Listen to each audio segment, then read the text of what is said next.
Assalamualaikum warahmatullahi wabarakatuh. Saya Dela Auliza dengan NIM 2102256.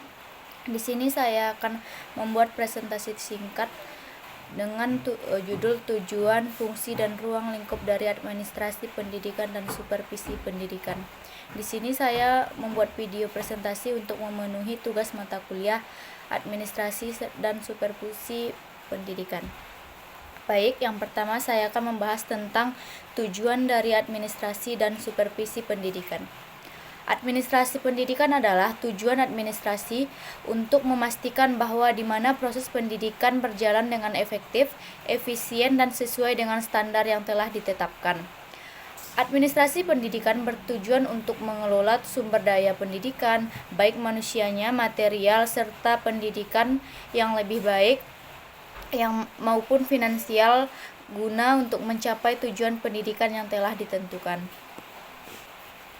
Adapun tujuan dari supervisi pendidikan itu adalah untuk meningkatkan kualitas proses pembelajaran melalui pembinaan, bimbingan, serta evaluasi atau penilaian terhadap tenaga pendidik, yang mana yang dimaksud dari tenaga pendidik di sini adalah guru serta seluruh lingkungan belajar.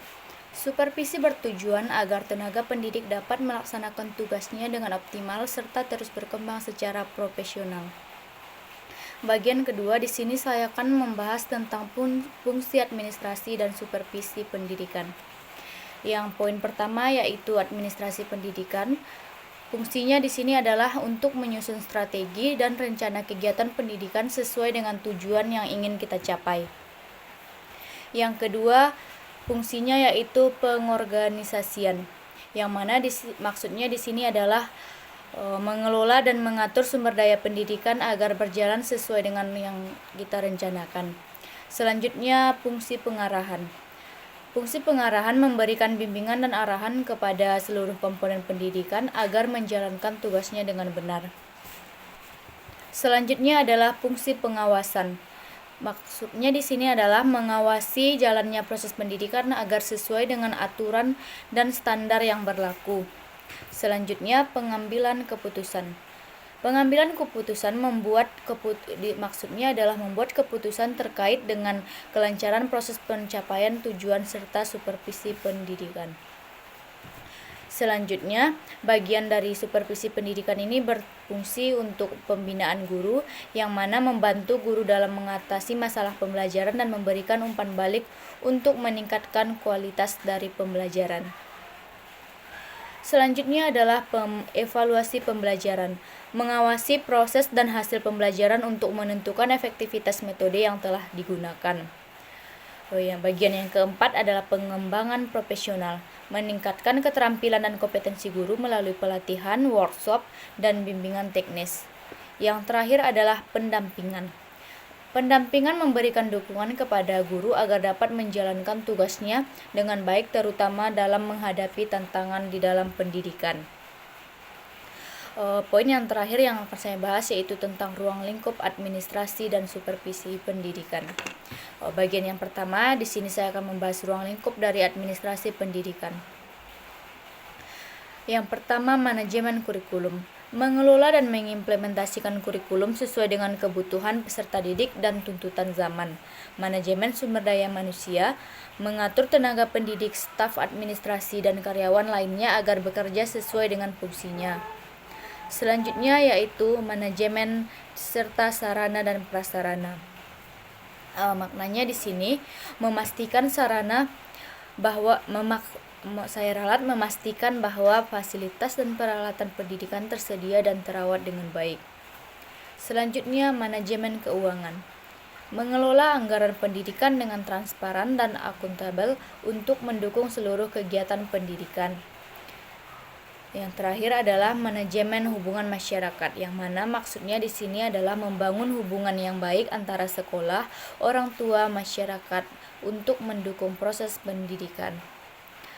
Poin kedua adalah ruang lingkup dari supervisi pendidikan. Supervisi akademis. Maksudnya di sini adalah fokus pada peningkatan kualitas proses pembelajaran yang dilakukan oleh guru. Supervisi klinis. Proses bimbingan yang mendalam dan berkelanjutan untuk memperbaiki metode metode proses mengajar guru. Selanjutnya, supervisi administratif, yang mana di sini menyangkut kepatuhan guru dan tenaga pendidik terhadap aturan dan administrasi yang berlaku di sekolah. Poin kelima, supervisi manajerial, yang mana maksudnya adalah mengawasi pelaksanaan administrasi dan manajemen sekolah secara keseluruhan agar berjalan sesuai dengan rencana dan sinergi antara administrasi dan supervisi pendidikan. Diharapkan kualitas pendidikan dapat terus meningkat dan sesuai dengan kebutuhan pada zaman sekarang. Baik, pada bagian fungsi dari administrasi saya sedikit menambahkan yaitu bagian pengawasan, yang mana maksudnya fungsi tersebut adalah mengawasi jalannya proses pendidikan agar sesuai dengan aturan dan standar yang berlaku.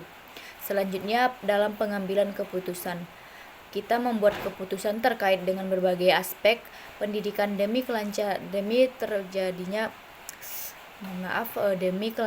proses dan pencapaian dari tujuan pembelajaran. Selanjutnya saya akan menambahkan tentang bagian dari fungsi supervisi pendidikan, yang mana bagian pembinaan guru. Di sini maksudnya membantu guru dalam mengatasi berbagai masalah pembelajaran dan dapat memberikan umpan balik untuk meningkatkan kualitas pembelajaran. Yang mana di sini juga fungsinya ada tentang pengembangan profesional, yaitu untuk meningkatkan keterampilan dan kompetensi guru melalui pelatihan, bimbingan teknis, dan lainnya. Baik, sekian sekian presentasi singkat dari saya. Mohon maaf apabila ada salah kata dan penyampaian. Sekian dari saya. Assalamualaikum warahmatullahi wabarakatuh. Terima kasih.